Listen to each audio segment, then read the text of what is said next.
حسبي الله ونعم الوكيل فنعم المولى ونعم النصير. حي على الفلاح.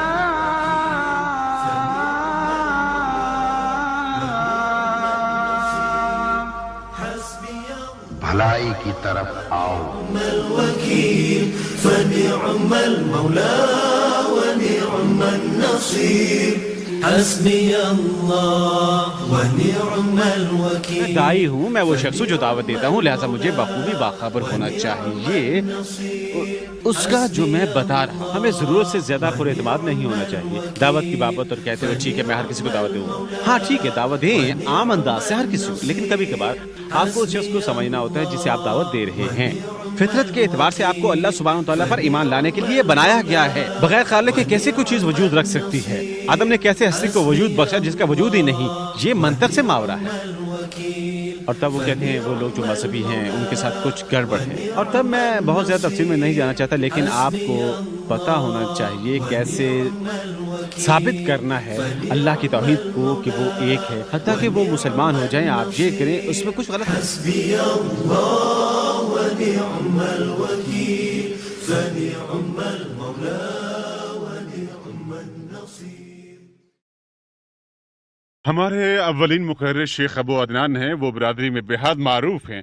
وہ درس دیتے اور بات کرتے بہت سے مختلف موضوعات پر، اور آج انشاءاللہ وہ جس موضوع پر ہم سے مخاطب ہوں گے وہ ہے عقیدہ یا بنیادی عنصر مسلمان ہونے کا. لہذا توجہ سے سنیں. جزاک اللہ خیر.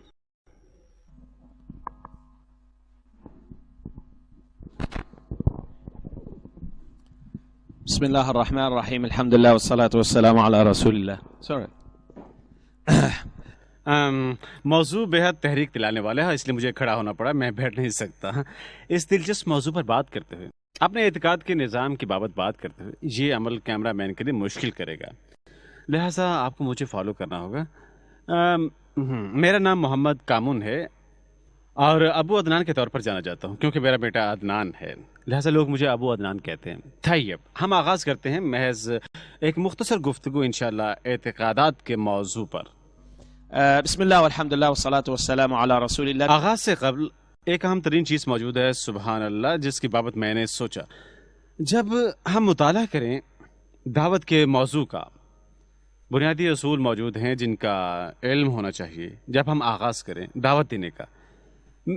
مثال کے طور پر دعوت قائم نہیں کی جا سکتی بغیر 3 بڑے اصولوں کے، جو ہیں دائی، آپ بذات خود، موضوع دعوت کا موضوع، اور المدعو. المدعو وہ جسے دعوت دی جائے، دعوت. ہاں، لہذا یہ 3 بنیادی عنصر ہیں عقیدے پر بات کرنے سے قبل. مطلب آپ کو سمجھنا ہے کہ آپ ہیں داعی قل هذه سبیلی ادعو الى اللہ على بصیرة انا ومن اتبعنی. کہیں یہ میرا راستہ ہے، میں اللہ کی جانب بلاتا ہوں على بصیرہ بنیاد پر علم اور بصیرت کی. لہٰذا میں دائی ہوں، میں وہ شخص ہوں جو دعوت دیتا ہوں، لہٰذا مجھے بخوبی باخبر ہونا چاہیے اس کا جو میں بتا رہا ہوں. دوم، دعوت کا موضوع، میں کس بابت دعوت دیتا ہوں مجھے بخوبی علم ہونا چاہیے کہ میں لوگوں کو کیا پیش کر رہا ہوں.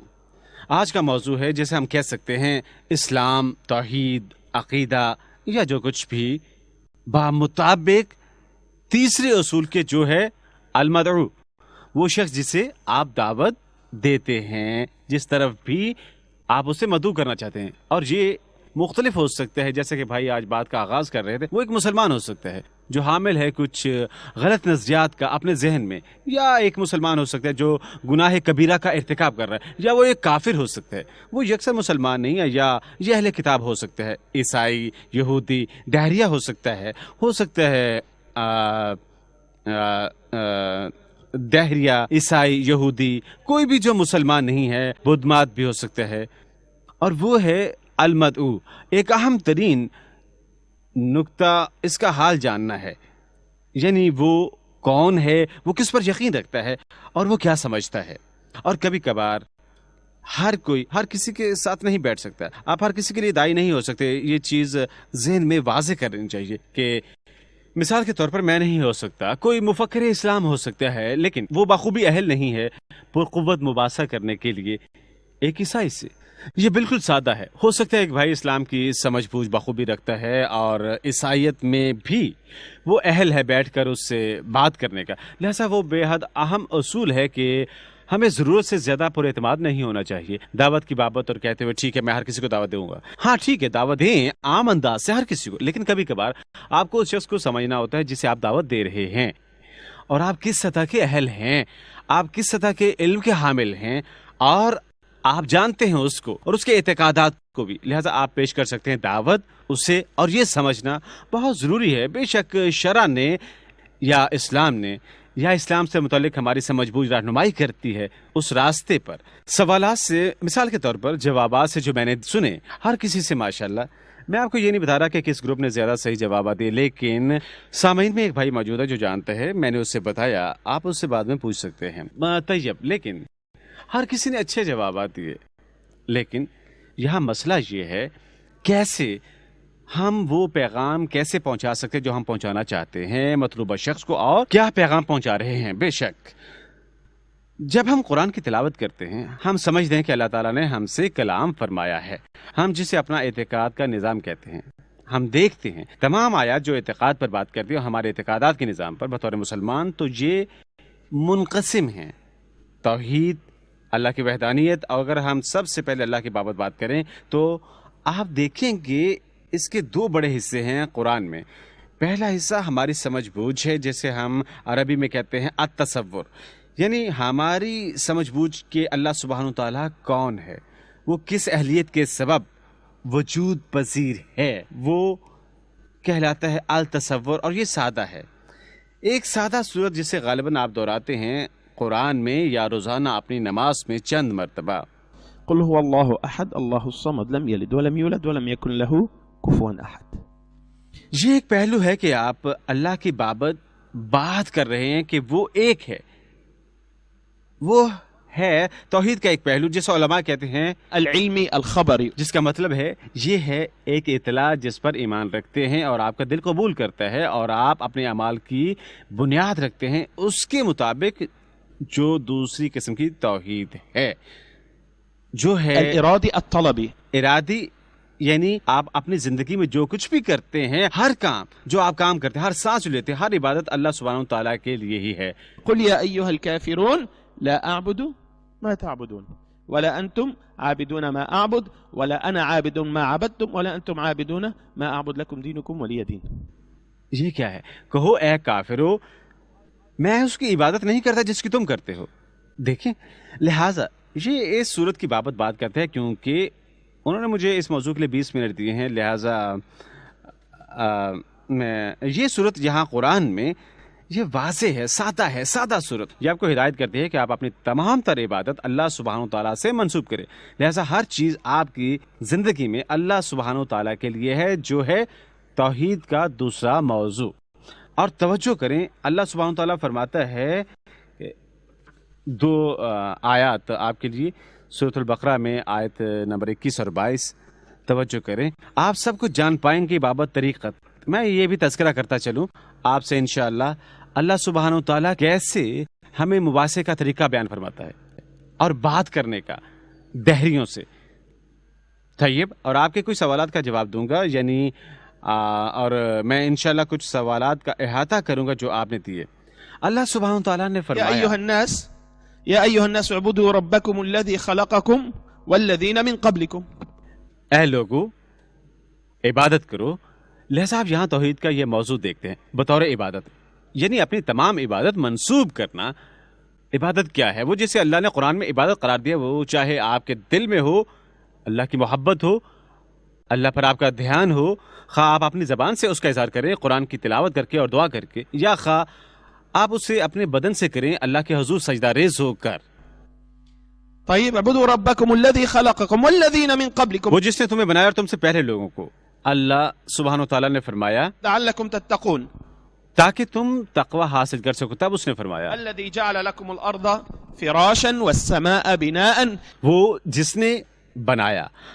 آپ دیکھتے ہیں کیسے اب آپ کے اعتقاد پر بنیاد کرتے ہوئے کہ اللہ خالق ہے، وہ جس نے بنائے آسمان آپ کے لیے بطور ایک چھت اور زمین مانند ہموار سطح کے ایک بستر کی مانند، بیڈ کی مانند. اب یہاں دعوت ہے. دعوت کیسے کام کرتی ہے؟ آپ ان لوگوں سے کیسے مخاطب ہوتے ہیں جو مسلمان ہیں؟ آپ ایمان رکھتے ہیں اللہ آپ کا خالق ہے. اب آپ ایمان رکھتے ہیں اللہ ہی نے یہ سب نعمت عطا فرمائی ہیں، لہذا قرآن کی تلاوت کریں. تمام آیات کیا کہتی ہیں؟ اللہ سے خلق، اللہ نے آپ کو یہ دیا، آپ کو یہ دیا، سب کچھ دیا. اب سادہ منطق. لہذا آپ کیوں اپنی زندگی بسر کرتے ہیں اللہ کے علاوہ کسی اور کو راضی کرنے کے لیے؟ یہ کیسے مسلمان سے گفتگو جو گنہگار ہے؟ نیز کافر کے یا بدترین کو زیر غور لائیں، جیسے مثلا دہریہ، اللہ سبحانہ و تعالیٰ کے وجود کو جھٹلانے والا. طیب میں کیسے دوں مثلا سوالات کے جوابات یہاں پر؟ اول پہلے آپ تضاد بیان کر رہے ہیں فطرت کی بابت، اور یہ بہترین جواب ہے جو میں نے سنا. جب کوئی کہتا ہے ہم اللہ پر کیوں ایمان رکھتے ہیں، میں نے جو جوابات سنے کسی نے بھی اس سوال کا جواب نہیں دیا. ہاں، لیکن میں نے کہا سبحان اللہ، میں مزید پوچھوں گا. تب میں نے سنا بہن نے کہا ایسا کرنا فطری ہے. یہ فطری ہے. آپ فطرت کے ذریعے آپ کیا ہیں؟ فطرت کے اعتبار سے آپ کو اللہ سبحانہ و تعالیٰ پر ایمان لانے کے لیے بنایا گیا ہے. مثال کے طور پر سورہ روم میں آیت نمبر 30 اللہ سبحانہ و تعالیٰ نے فرمایا، مجھے سے یہاں لانے دیں.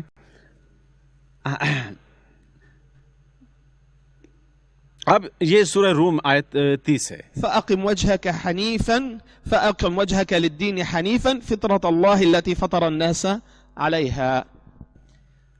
طيب اپنے چہرے کا رخ سیدھا اللہ سبحانہ تعالیٰ کی طرف کرو. فطرت اللہ، یہ فطرت ہے. توحید پرستی، اللہ پر ایمان رکھنا، یہ اللہ کی فطرت ہے جس پر اس نے تمہیں بنایا. التي فطر الناس عليها، وہ طریقہ جس پر اللہ نے بنایا انسان کو. لہذا بچہ، جیسے کہ پیغمبر صلی اللہ علیہ وسلم نے فرمایا مسند احادیث میں کہ بچہ پیدا ہوتا ہے اس فطرت پر کہ اللہ پر ایمان لائے کہ وہ ایک ہے اور وجود پذیر ہے. لیکن یقیناً بچہ نہیں جانتا کہ نماز کیسے ادا کرنی ہے. ماں بعد آپ نے اسے نماز سکھانی ہے جو اسلام کی شریعت ہے. لہٰذا انہوں نے یہاں فرمایا، پیغمبر صلی اللہ علیہ وسلم نے فرمایا اس کے والدین اسے گمراہ کرتے ہیں اس راستے سے جس پر وہ پیدا ہوا، اور وہ اسے بناتی ہیں یہودی، عیسائیہ، آگ کا پجاری، مجوسی.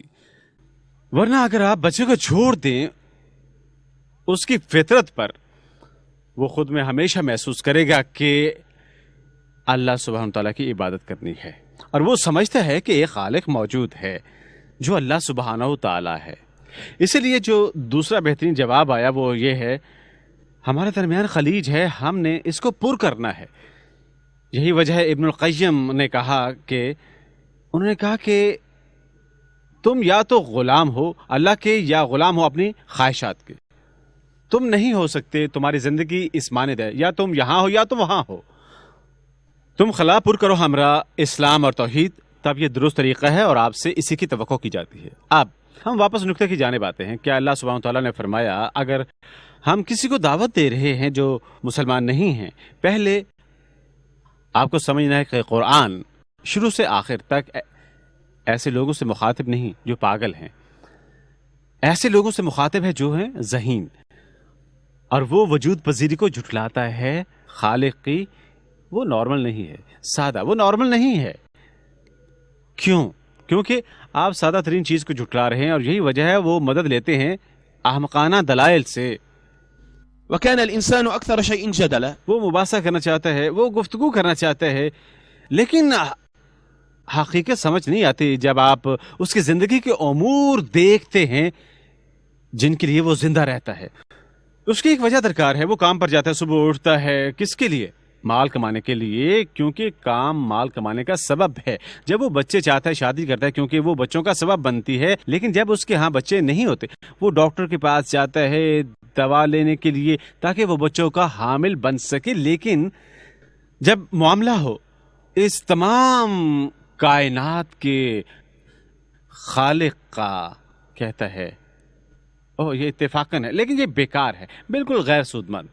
یہ آپ کو ذہانت کے دائرے سے باہر لے کر لے جاتی ہے، دائرے میں لاٹری اور اتفاق کے کہ اللہ سبحانہ و تعالیٰ سورہ طور آیت نمبر 35 میں ہم پر واضح فرماتا ہے. اللہ سبحانہ و تعالیٰ اس عظیم آیت میں فرماتا ہے، اور یہ تمام دہریوں کو مخاطب کرتی ہے اور انہیں اسلام پر لاتی ہے، اور جھٹلانے والوں کو خالق کے کہ وہ ہیں حقیقتاً قرآن میں وجود پذیر. کیونکہ قرآن جب مخاطب ہوتا ہے ایسے شخص سے مخاطب ہوتا ہے جو خالق پر ایمان رکھتا ہے، اور تب یہ اسے ہدایت کرتا ہے محض خالق کی عبادت کرو اور اس کے قوانین اور اصولوں کے مطابق زندگی گزارو. یہی وجہ ہم کہتے ہیں اللہ سبحانہ و تعالیٰ ام خلقوا من غیر شیء ام هم الخالقون. کیا یہ لوگ کسی خالق کے بغیر پیدا ہوئے یا یہ خود اپنے خالق ہیں؟ یہ مباحثہ تبدیل کریں. کوئی جو کہتا ہے کوئی خالق نہیں ہے، بگ بینگ. طیب کس نے بگ بینگ کا آغاز کیا؟ اتفاقاً. کیسے اتفاقاً؟ یعنی اتفاقاً سب تخلیق ہو گیا. دیکھیں لہذا ام خلقوا من غیر شیء ام هم الخالقون. قرآن میں مباحثے کا فن دیکھیں.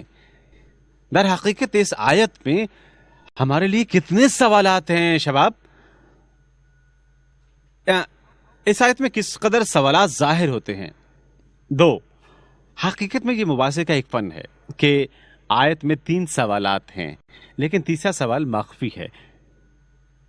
یہ کیسے مخفی ہے؟ کیونکہ یہ وہ ہے جسے کمر توڑ کہا جاتا ہے، سوال جو جھگڑے کو ختم کرتا ہے. لیکن اللہ سبحانہ تعالیٰ نے کبھی اس سوال کو ظاہر نہ کیا اور اسے آپ کی ذہانت پر چھوڑا.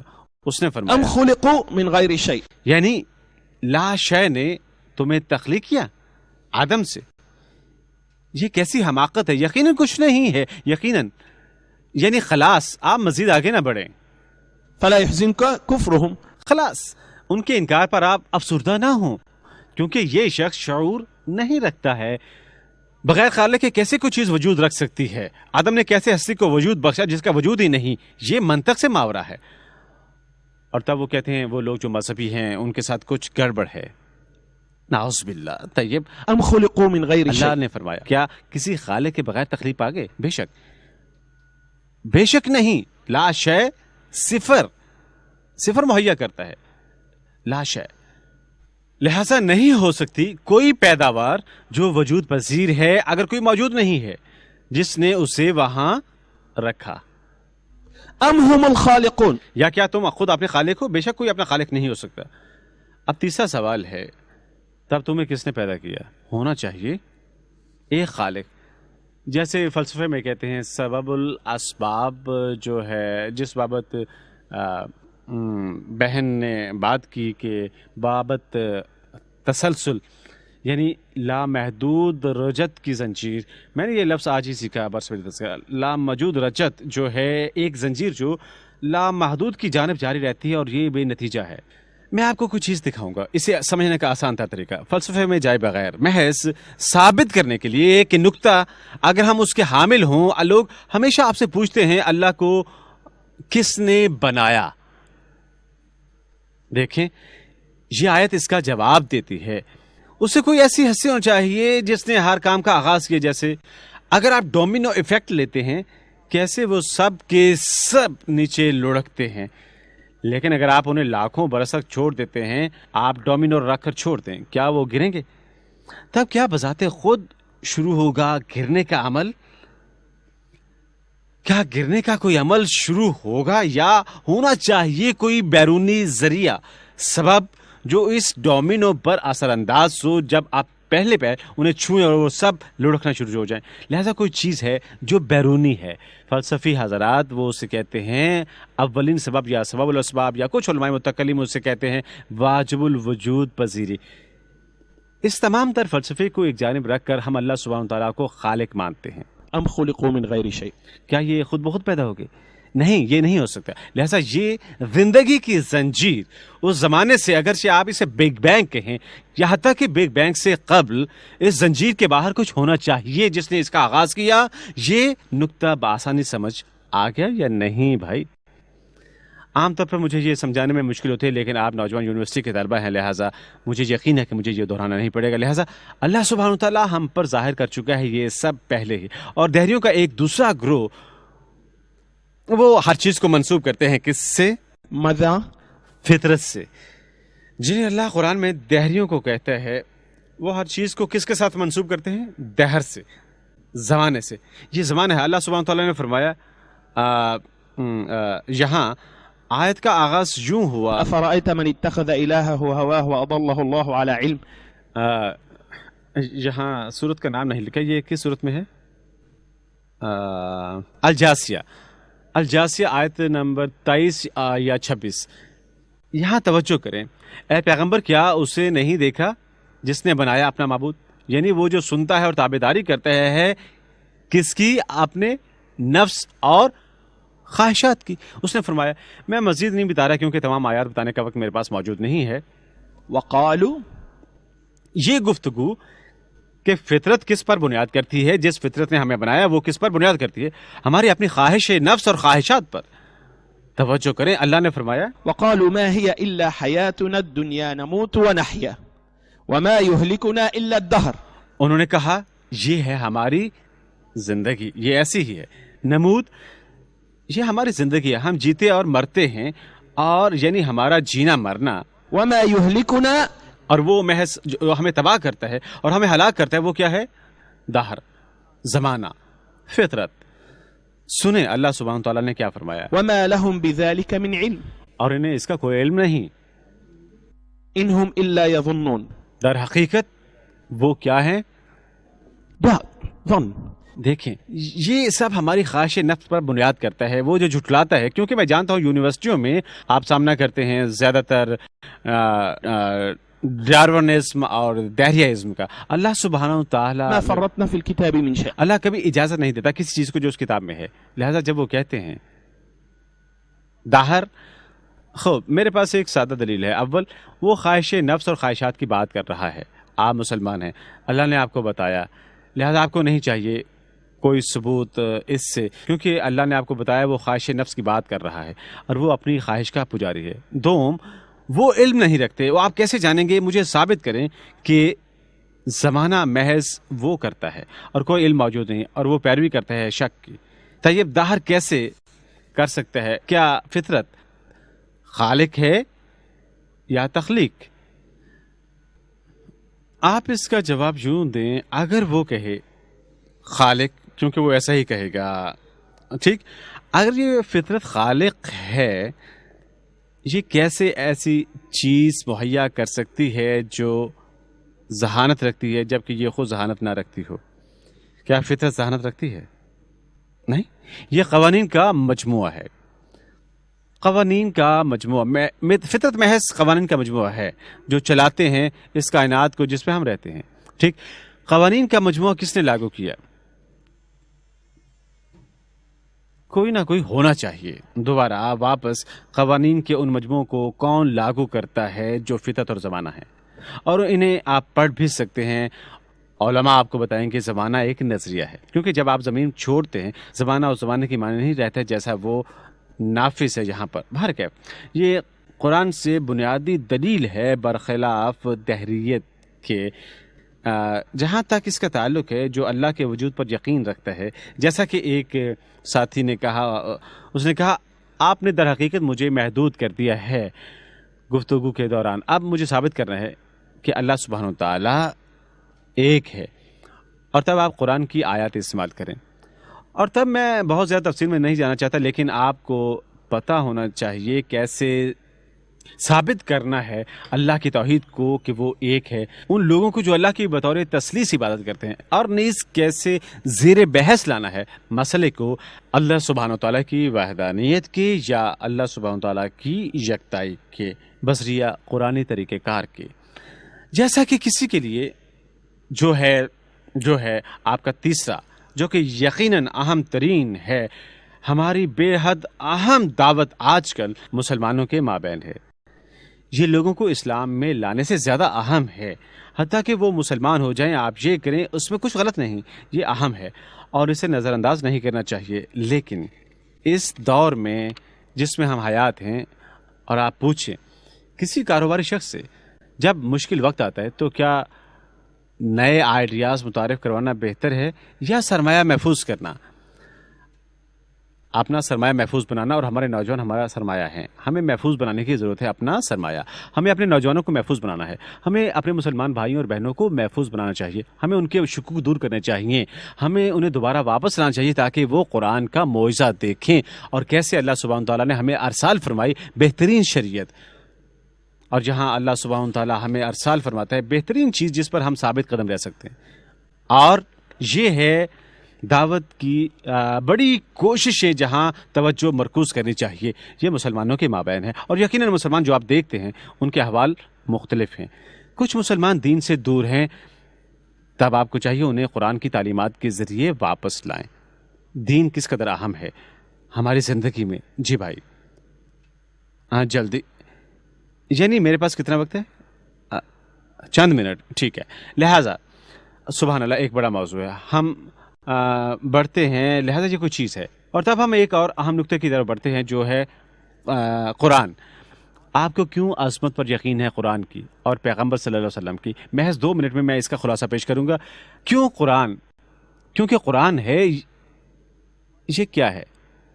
ایک دعوت ہے بابت قرآن کے مطابق درس دینا. بے شک قرآن آپ کو بتاتا ہے کہ محمد صلی اللہ علیہ وسلم کی اطاعت کرو. جب آپ کہتے ہیں قرآن تو ہم ترک نہیں کر رہے سنت کو، ہم ان دونوں کو رکھتے ہیں باہم اکٹھا. قرآن اور سنت ایک ہیں. لہذا جب آپ قرآن کی بابت بات کریں تو یہ سنت کی بابت بھی ہوگی. بے شک تمام بھائی اور بہنوں نے عظیم جوابات دیے، لیکن ہمیں سمجھنا ہے کہ قرآن سائنسی معجزات کی بابت نہیں ہے. یہ محض سائنس کی بابت نہیں ہے. کیونکہ اگر ہم جنین کی بات کرتے ہیں، جیسے کہ میں کل موجود تھا، کالج کی معلمہ بہن نے کہا، آپ جانتے ہیں بائبل میں جنین کا تذکرہ موجود ہے لیکن اتنا مفصل نہیں جتنا قرآن میں. میں نے کہا ہاں، کیونکہ بائبل کے کچھ پہلو متعلق ہیں پیغمبران موسیٰ اور عیسیٰ سے.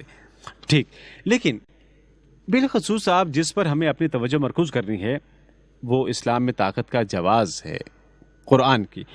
قرآن کے اندر موجود طاقت، قرآن کیسے مخاطب ہوتا ہے ہم سے اور کیسے یہ ہماری زندگی کو منظم بناتا ہے، اور کیسے اسلامی شریعت اپنے اندر تمام پہلو سموئے ہوئے ہے حکمت کے. اور میں ہمیشہ مثال دیتا ہوں، کوئی بھی جو غلط نظریے کا حامل ہے بابت حجاب، یا حال ہی میں وہ وراثت کی بات کر رہے تھے، نظام کی حقیقت یہ ہے اگر اسلامی شریعت کا موازنہ ایک معمر سے کریں، آپ اس کا سب کچھ باہم اکٹھا رکھیں اور ایک ٹکڑا چھوڑ دیں باہر، تمام تر معمہ بدصورت دکھائی دیتا ہے. اور آپ ٹکڑے کی جانب دیکھتے ہیں، یہ غیر معقول ہے. للذكر مثل حظ الأنثيين. اللہ سبحانہ تعالیٰ نے فرمایا مرد کے لیے عورت سے دوگنا ہے. ٹھیک ہے، یا دوگنا حصہ. آپ غور کریں اس پر. جب آپ اسے ایک جانب رکھتے ہیں تو یہ سمجھ نہیں آتا، لیکن جب آپ اسے واپس تصویر میں رکھتے ہیں کہتے ہیں ہاں کس قدر خوبصورت ہے، سبحان اللہ. ٹھیک ہے یا نہیں؟ یعنی ہمیں ضرورت ہے سمجھنے کی، کیونکہ ہم آج کل، اگر میں ناخواندہ ہوں اور نہیں سمجھتا اپنی اسلامی شریعت کو، اور اسلام کی شریعت ہی سب کچھ ہے اس کا کلی طور پر مطلب، تب میں ہمیشہ خامی اور کمزوری کا شکار رہوں گا اپنے مباحثے میں. اور یہی وجہ ہے چھوٹے سے مباحثے میں ملوث ہونا. یعنی کیوں پیغمبر نے شادی کی عائشہ سے جب ان کی عمر 9 برس تھی؟ یعنی کیا یہ اس کافر کو مسلمان بنائے گا؟ نہیں. لیکن آپ کے پاس ایک بڑا تصور ہے، آپ کے پاس دعوت ہے، آپ اپنے دین کی بابت مکمل معلومات لیتے ہیں اور آپ اس کے منہ پر دے مارتے ہیں، آپ اسے ایک جانب رکھیں. ایک دن ہم عمر تبدیل کر سکتے ہیں، لیکن آئیے بات کریں بابت وحدانیت، بابت توحید، بابت انسان کی رہنمائی. آپ نے انسانیت کو کیا پیش کرنا ہے، اور میں بتاتا ہوں انسانیت کو کیا ہدایت کی جا رہی ہے گزشتہ 1400 برسوں سے. آپ جب سے اس زمین پر آئے اور اس زمین کا اقتدار سنبھالا، آپ نے تباہی پھیلائی، پاگل پن ہر طرح کی. جب ہم طاقت کے حامل تھے، ہم علم کا سبب بنے، ہم اس کا سبب بنے، ہم اس کا سبب بنے، اور اس کی وجہ ہماری توحید ہے. اس وجہ سے اور اس وجہ سے فکر مت کریں، کیونکہ شیطان آپ کو ہمیشہ گمراہ کرنا چاہتا ہے. آخری منٹ خلاص میں اس پر اختتام کروں گا. پیغمبر صلی اللہ علیہ وسلم وہ ہیں، جیسے کہ عائشہ نے کہا، قانا خلق القرآن، وہ ہمارے راہبر ہیں صلی اللہ علیہ وسلم. ان کا پیغام قرآن تھا، یہ ہم نے ان سے سیکھا. ہر کسی کے لیے دعوت لازم ہے. ایک مرسی ہونا، پیغام دینے والا، یعنی داخل ہو جاؤ. اگر آپ نے فوری پیغام ارسال کرنا ہے، کسی کو پیغام آپ ارسال کرنے والے ہیں ٹھیک ہے. اور ایک پیغام جو پیغام پہنچاتے ہیں اور پیغام ہے خاتون کے ہاتھ میں، لہٰذا اللہ پیغام بھیجتا ہے پیغمبر کے ہمراہ، اور وہ پیغمبر نمائندگی کرتا ہے پیغام کی مکمل طور پر. یہی وجہ ہے محمد صلی اللہ علیہ وسلم اس قدر اہم ہیں، اور ان کے نقش قدم پر چلنا اس قدر اہم ہے اور نقل کرنا اس قدر ضروری ہے، کیونکہ وہ ایسی ہستی ہیں جو لائی ہمارے لیے دعوت، اور وہ ایسی ہستی ہیں جو تشریف فرماتی ہیں اسلام کی ہمارے لیے بہترین طرز پر اور بہترین طریقے سے. یقیناً جزاک اللہ خیر. یہ حقیقت میں افسوس ہے اگر میں نے لیا کسی قدر فاضل وقت، لیکن یہ میرے لیے بہت محرک موضوع ہے، اگرچہ میں نے اس سے زیادہ تیاری کی تھی. جزاک اللہ خیر. سبحانك اللهم وبحمدك نشهد ان لا اله الا انت نستغفرك ونتوب اليك. جزاک اللہ خیر شیخ. میں یہاں موجود ہر کسی سے مخاطب ہو کر کہنا چاہتا ہوں، اگر یہ سب 20 منٹ میں تھا تو دیکھنا چاہیے کہ 1 گھنٹے میں کیا کچھ حاصل ہوگا. ہم اس کے لیے ایک اور حسبي الله ونعم الوكيل فنعم المولى